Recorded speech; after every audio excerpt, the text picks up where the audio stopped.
6 minus 5 gives us 1. And here inside this parenthesis we have 5 minus 6, which gives us negative 1. So we have 1 times negative 1, which gives us negative 1. But this answer is not correct, because according to the order of operations, first we have to do parentheses, then exponents, then multiplication or division, and finally addition or subtraction. Remember that multiplication and division have equal priority and we have to work from left to right. And the same applies to addition and subtraction. In this expression, we have one subtraction, one multiplication, and one parenthesis. Inside this parenthesis, we have one subtraction. According to the PEMDAS, first we have to do this parenthesis, then this multiplication, and finally this subtraction.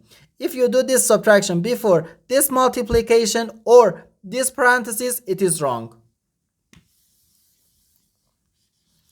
So first we do this parenthesis. Inside this parenthesis we have 5 minus 6, which equals negative 1. So we have 6 minus 5 times negative 1.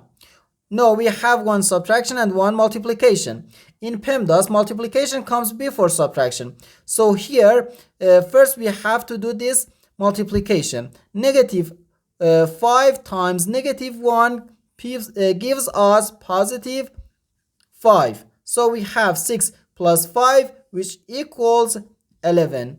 And this is our final answer to this problem.